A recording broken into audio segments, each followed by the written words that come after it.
If you were a child of the 90s, you probably grew up watching That's So Raven on the Disney Channel. You know your boy did. I absolutely loved that show, which apparently is supposed to be some crazy shocker considering I'm a straight white male, and she's very much the opposite of that. But no, this is from a time in Disney's history when they just want to tell good stories, make entertainment out there for children. But did you know that Raven-Symoné, the actress behind the character of Raven Baxter from that show, is based? Welcome back to Words of Paradise. I'm your host, Leon Idle, and maybe you guys will remember this gem of a video right here. This is from 9 years ago on the Oprah Winfrey Show. I'm going to replay this because some of you guys, and maybe it was before your time, maybe you really don't know what happened, but there has since been some additions to this to prove that even 9 years later, almost a decade later, some individuals who work for Disney haven't actually been infected with that woke mind virus. So we're going to get into this. Before we do, hit that subscribe button. I'm a nerdy news channel. I cover nerdy news every day, and yeah, let's listen to some wise words from somebody who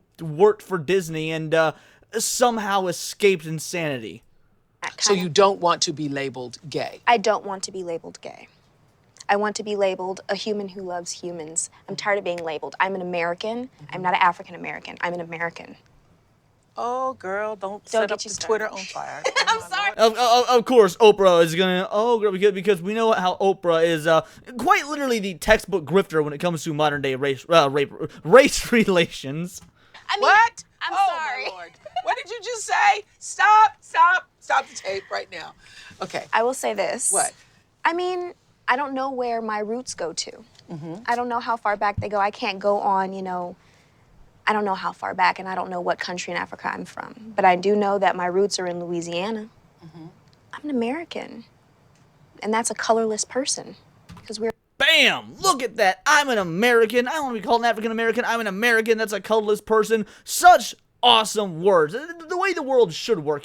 We shouldn't be fixating on race, religion, ethnicity, none of this crap, because we're Americans. And if you're watching this and you're not from America, sucks to suck because, we're number one, baby. But it gets even better than that because here we are from End Wokeness just a couple of days ago. Here we are 9 years later. Raven-Symoné, she is back in the spotlight. She had a revival of her TV show, on Disney Plus a year or two ago. I caught a few episodes of it just to see, try and rekindle some of that childhood. This is back when I still paid for Disney Plus because I hadn't wised up yet. And it was interesting. It was like kind of more the same, sort of had that nostalgic vibe, but you could also see some of the textbook modern day Disney in there. Well, apparently they wanted even more textbook modern Disney, and she pushed back on that. Listen to what Raven-Symoné's got to say.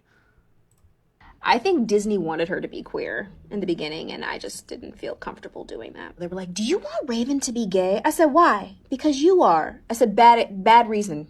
Bingo! Bad reason. She's out here. Yeah. Do you want Raven to be gay? Why? Because you are. See, it's this interesting thing called acting. Just because you, as an actor, gay, straight, whatever you may be, that doesn't mean the character you're playing needs to actually match what you are. And here we have a revival of, again, a beloved series from the early 2000s, one that I grew up watching, one that I'm sure many of you watching this, if you were in the same age demographic as myself, grew up watching. Again, not paying any attention to the fact that, oh, guess what, the main character is a black female. No, it was just a fun show about a girl who could see the future and then trying to fix it somehow always made things worse. The revival comes out, and apparently in the writing process, in the creative process, they pitched the idea of making the character gay simply because the actress was. And if that's not modern Disney ideology in a nutshell, I don't know what to tell you. But thankfully, Raven-Symoné stuck to her guns, and she's like, no, I'm an actor, I'm playing a character. Let's see what else she has to say.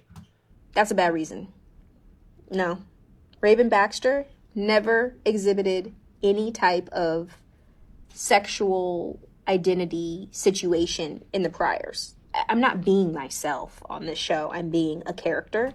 Oh my god, so an actor, an actor in modern day that knows that they're acting. She's not playing herself, she is playing a character. How much of modern Hollywood has forgotten this? How much of Disney has forgotten this? Or maybe not forgotten, maybe they just straight don't care, because it's a whole lot easier to indoctrinate folks if you're having them be themselves as opposed to putting on a character, as opposed to having them play someone that's not them. No, it's so much easier to indoctrinate if you don't have to act, if you can just be yourself.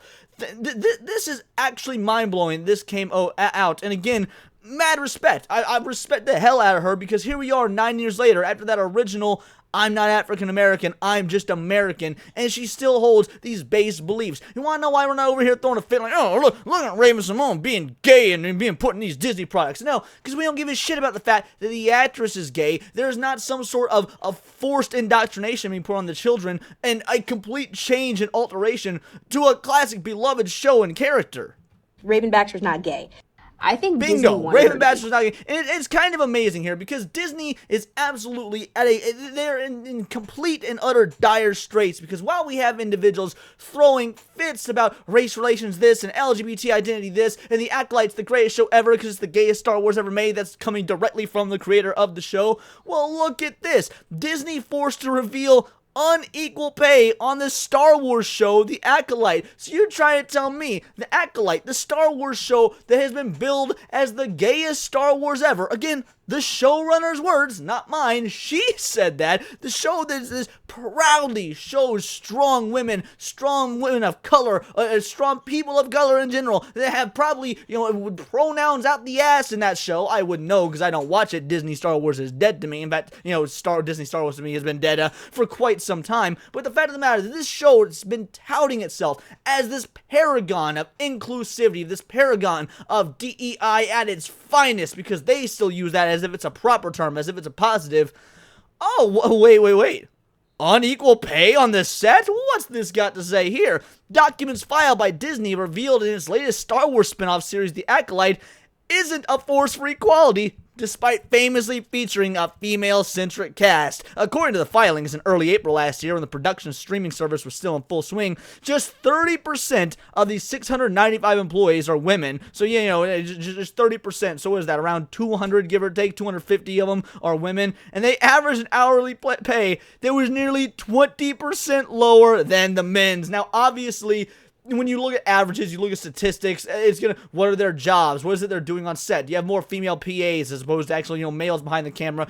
There's going to be a reason that this percentage is lower when you look into the nitty gritty. But just on the surface, when you look at these surface level numbers and you know that Disney has that penchant for championing equality and championing diversity, and then you see, hey, on your new gayest Star Wars show ever, you're paying your women 20% less than your dudes. That's not a good look, Disney. This is all about optics, and that's not a good look for the House of Mauschwitz, set around 100 years before the events of Star Wars Episode 1, The Phantom Menace. The Acolyte, I don't really care about that aspect of it. The Hunger Games, Amanda Stenberg has dual roles as the ex-student Osha and her evil twin May, who makes shows how much little I knew about the show. I didn't even know that. I just knew Amanda Stenberg was in the show, or Amandla, whatever, Stenberg was in the show. This is the same Amanda Stenberg that did that cringe video just throwing all the shade at white people. She made an entire music video to drop on Juneteenth that was saying, hey, white people, you're all racist.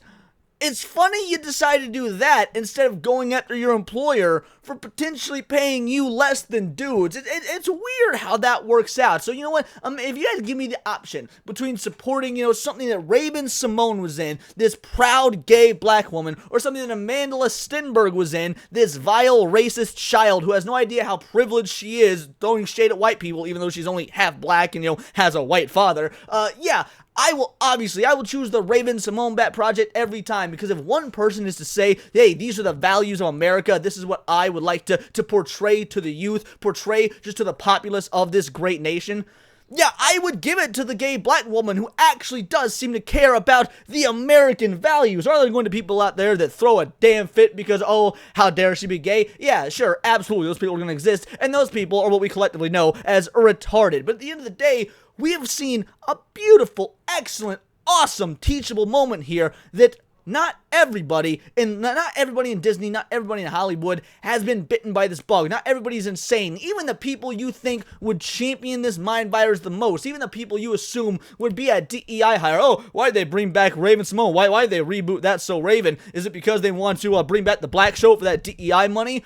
I don't know, maybe that's why Disney was doing it, and if that is why Disney is doing it, that's a scummy reason, but Raven-Symoné as an actress took her job seriously. She revisited her classic character, and she said, we're going to keep this character the same, we're going to do what needs to be done. If anything, she pulled a Jenna Ortega, and we all know how much we love Jenna Ortega putting down the law when it comes to actually treating the source material and the characters with respect. So yeah, which one are you going to choose? Are you going to choose the Amandla, which is such a ridiculous name by the way, the Amandla Stenberg, racist, vile, racist, against all white people music video, or are you gonna stick with the because identity matters so much to these people at Disney, because identity matters so much to the people on the left? Which the identity are you gonna choose? Who are you gonna side with? The strong, proud black gay woman, or the vile black female racist with a white dad? I'm genuinely curious. These are my opinions. Let me know yours in the comments down below, or let me know on X where you can find me at Bolt the Word. And please do subscribe. I'm a nerdy news channel. I cover nerdy news every day. Not always about, Disney, but anime, movies, music, Magic the Gathering, you name it. Check me out on Instagram at wordsofparadise_Leon and become a member for $4.99 a month. You can join the Discord, choose the articles I go over on a day-to-day basis, choose the videos that I cover on my Friday night live streams, and of course, get involved in the discourse with over 70 other vital idols. It is a bright, beautiful, glowing, vibrant community, and if that's something that you enjoy, that's something you want to be a part of, because we do care about diversity, but only one kind of diversity of thought, then join the Discord, hit that subscribe button, and until next time, it is all here in the Nerdosphere. This has been Words of Paradise.